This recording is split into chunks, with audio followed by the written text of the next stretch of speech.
Hi, everybody. This is Lazzat with Lazzat Photography, and today we are speaking with Bryan Adams with Beach Preacher and see how he's doing during these turbulent and historical times on our planet. So, hi, Bryan. Hi, Lazzat, and hey, everybody on the internet and Facebook and all over the world that's joining us safely from your homes and businesses, hopefully. So, how are you doing during these days? Tell us a little bit Yeah. about that. Wow. Yeah. Who expected this, really? I mean, we normally on a Saturday, we're just praying that it doesn't rain. And now we're just like hoping that we can actually get back to the beach soon. So it's been an interesting year. I will definitely say it's been an interesting year. It's something that none of us anticipated or expected. I really honestly say none of us in the wedding industry were prepared for. Like I said, we're used to dealing with poor weather or sometimes bad traffic, but yeah, not an entire let's shut down the beaches, let's shut down flights and people can't get here. And yeah, it's been interesting. So I spend most of my days talking. I'm a full-time minister at St. Paul Methodist Church here in town, and then Beach Preacher is also an ancillary ministry that we have with officiating the weddings that are in the area a lot of times. And this last probably 3 weeks, I think I've spent the majority of my time talking with brides and grooms, FaceTiming, Skyping, Zooming, in an effort to try to make a plan for what they should be doing. As you know, a lot of our brides and grooms, they're planning a year out, sometimes further than that, depending upon the date. And as we're approaching, obviously March is all gone. This is April 1st that we're shooting this today. And my entire April has gotten pushed back to later in 2020. So we're really not doing anything on the beach, or we really can't until at least May. So we're talking every day with our May and our June and our July brides and grooms that have made some kind of plans, and that right now they're looking for the assurance that everything is going to be okay. And I think that all the other wedding vendors I've talked with, including yourself, are doing the same thing. We're trying to stay connected. The wedding vendors, most of us are all really good friends in this area. We at least all know each other and have each other's emails and cell phones, and us talking with each other has helped me realize that we're all doing kind of the same thing. I enjoyed watching Laura and Donna from Live Oak yesterday and realizing we're all literally just trying to talk with the brides and reassure them that when their day comes, we'll be prepared for them. And I think the biggest obstacles right now is trying to take it day by day, and make intelligent and well thought out processes of should you postpone, should you cancel, should you move it to 2021, should we change venues when you finally come back, and is your venue even available for the date that you want? So yeah, there's so much that's right now that's just not consistent, and people thrive on consistency. People love to know what's going on, particularly in their wedding when they've been planning 6, 9, 12 months on something, and all of a sudden the brakes go on. Then they have to reevaluate everything. Yeah. Have you had any brides that had to reschedule twice with you because of how long this coronavirus has been going on? Well, we've had two couples that we've been talking with that have been eagerly and anxiously waiting for the lifting of the beach, and they're holding on to the very last moment. Those are a couple in May, right there at Memorial Day weekend, and they're at the spot now that they've not necessarily rescheduled, but I've had two clients that have not only a plan A, a B, a C, and a D, and all the way into what's the worst case scenario.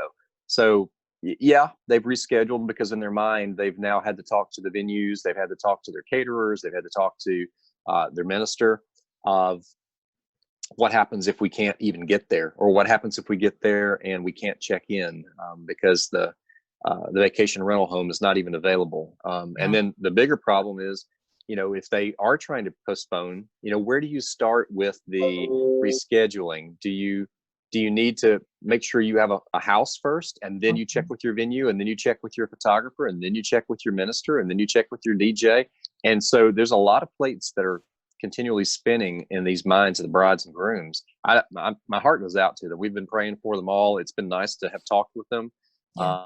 Most everybody, I think you and I would be in agreement, most everybody understands we're all in this together, and we are all suffering through it together. The most important thing is that we stay healthy. It doesn't do any of us any good to get out and try to do more than we should or can, and then actually, catch the virus and we're sick. And if, then you have the entire mindset of what happens if any of us get sick. Yeah. I'm not even thinking that way. We've been quarantined for about 3 weeks in here, maybe a month now. My wife and I have, Pensacola wedding services, and we also have Beach Preacher, and we try to do different things with both of those businesses. But we're just trying to stay healthy so that when the day comes and the sanctions are lifted and we can, get back to the beach, that we're healthy and we step right into it as though the calendar hasn't skipped a beat. Absolutely. So you mentioned about staying healthy. What are you and Jenna doing to stay healthy right now? Well, the first thing that we're doing is we're staying away from everybody that's non-essential. I haven't seen my son in maybe 3 weeks, and that's unfortunate, but it's just, it is what it is. So other than my wife and I being in the same room, which has been actually a wonderful thing, we actually like each other. So we've been taking walks together. We go get the mail together. We make dinners together. It's been a lot of unique time together. But when we do go out, like every once in a while, we have to run to Walmart, or we have to get out and go get some more food. We do all the precautions. We try to, and it feels ridiculous, honestly, to get in and have to sanitize your hands when you touch a buggy, or, when you leave the store and you realize you've touched things, and, you're trying to be socially conscious of trying not to walk right up on somebody. Yeah. Even the small things, like we were trying to pick up a loaf of bread the other day, and there was 2 or 3 people there looking at the breads, and you have to say, "Excuse me, can I grab that?" And then not just reach in front of them, like I normally would have done, and just said, "Hey, how you doing?" and stepped right beside them. So all of those measures that we've been told from our medical professionals, when we get back to the house, shoes go off the door. We come inside. We pretty much try to put the clothes right in the washer. One of us jumps in the shower. Just try to make sure that we are doing everything that the agencies that are out there, and there's some really great ones that have given us this same advice. Honestly, the last couple of weeks, I've spent a lot of time on the phone and FaceTiming, because as a minister, people are hurting, and right now they're not only hurting, they're also depressed. They're also feeling a sense of hopelessness. And whether it's religious or not, to bring an enthusiastic, good cheer and an encouraging word to let them know that wherever they are in this process, whenever they're thinking about their wedding, and it's really caused people to become very myopic about very tunnel vision, very close vision of what's important to them. And in some cases, the ones that are June, July, August weddings that are talking to us, they're like, "Yeah, my grandparents, it's just not safe for them to come. So we're going to FaceTime them." Even though they're looking at July or August or September for their weddings, they realize it's more important for them to have the grandparents not be sick or get out in the elements and hurt themselves than it is for them to make a trip from Michigan to Florida to sit on the beach to watch them get married. So I'm seeing some really selfless acts from people to say, "Hey, we've cut it down from 100. Now it's a tight core of 30, and they're still coming, but it's going to be, not instead of 4th of July weekend, it's now Labor Day weekend." Yeah. So people are helping do their part. I know we could all do more. I know that, there's so much more we could be doing across the nation, not necessarily, in our own homes, but across the nation. I'm seeing people that, they need to really buckle down. And I know the next couple of weeks is going to be a telltale sign. I'm really hopeful that we'll be able to get back on the beaches in May and, enjoy the sunshine and the great weather and the UV and the fresh air, and, be able to celebrate together. And we're all looking forward to a wonderful second half of 2020. I truly hope so. I don't know, Brian, if you've heard or not, but literally about half an hour ago, the governor of Florida announced the whole state shutdown and stay-at-home order. Yeah, So I saw that. do you think that will make you maybe do Zoom chats with your church and with other vendors and with the couples more often? Yeah, I really do. And I think it's a very safe and effective way. And at our church at St. Paul Methodist, we've been doing a digital Sunday morning worship now for a month. And we've been doing live devotionals every day at noon. We've been taking prayer requests via email. Okay. We've been doing, Zoom calls, Facebook. I did a FaceTime call yesterday with a congregant. People want to see you and they want to talk with you. And I think that really translates equally over to the bridal industry.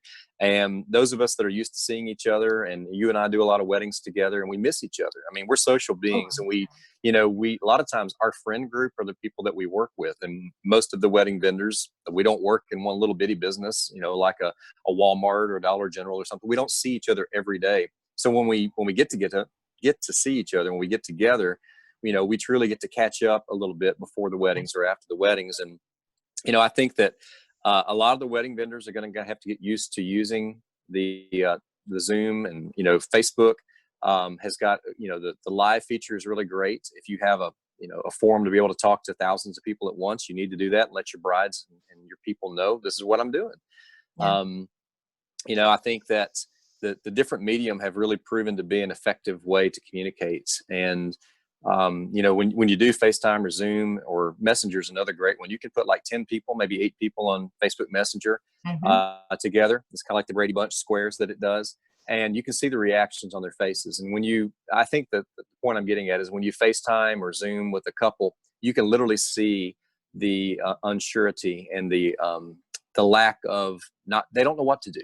Yeah. And, and that's what I guess I'm getting at is like, we're here as wedding vendors to tell you guys as bride and grooms, we're going to get through this together, whatever we have to do. If the right thing to do for your family is to push it to 2021, we want you to do that. Absolutely. We want you to have the best day ever. All of us are still committed to helping you have the best day ever. And if that means that it's not a July wedding, it's now going to be a November wedding. Okay. Yeah. Just realize there is a domino effect of when you make a move like that, you hope that your vendors are still available. You hope your venue is still available.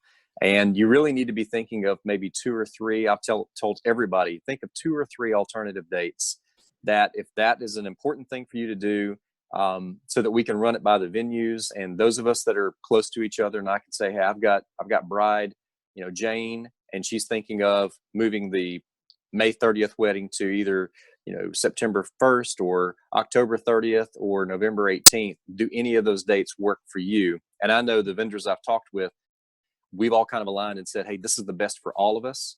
And maybe one vendor can't come, but I mean, if the bride feels like we're a teamwork, like they say, it takes teamwork to make the dream work. If we can work as a team within the industry, whatever we have to do, I think all of us are willing to do it really, truly, and put our best foot forward to make your day still a success. Thank you so much, Bryan. I think our community really needs to hear these words right now. We're all kind of in this bubble, cooped up in the house, and hearing your voice. It was so great today. Thank you so much, Bryan, for sharing all this information with me. And can you let people know if they want to watch your live service in the church? How would they do that? Yeah, first off, it's St. Paul Methodist Church in Gulf Breeze, Florida. Gorgeous church. Yeah, it's pretty. It's stpaulmethodist.org, and it's spelled STPAUL Methodist.org. And that's on our Facebook. You can go to our website.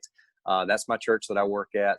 You can, if you want to write me or call me, you can go to beachpreacher.com. I'm willing to help try to point you in any direction if you need references. There's so much changing each day out here. So we'll give you the latest news. Like you just said an hour ago, news changed again, and now we're on lockdown. So thank you also for creating this initiative. I love what you're doing with this, and I appreciate your involvement and asking me to be involved in it. I think the wedding industry needs to see our faces, and they need to know that we're really, truly in this together. Like I said, we're a lot of us are longtime friends, and we love each other in a bunch of different ways, and we see each other and we're connected to each other, and we have the same brides, we have the same families, we have the same the core values are there.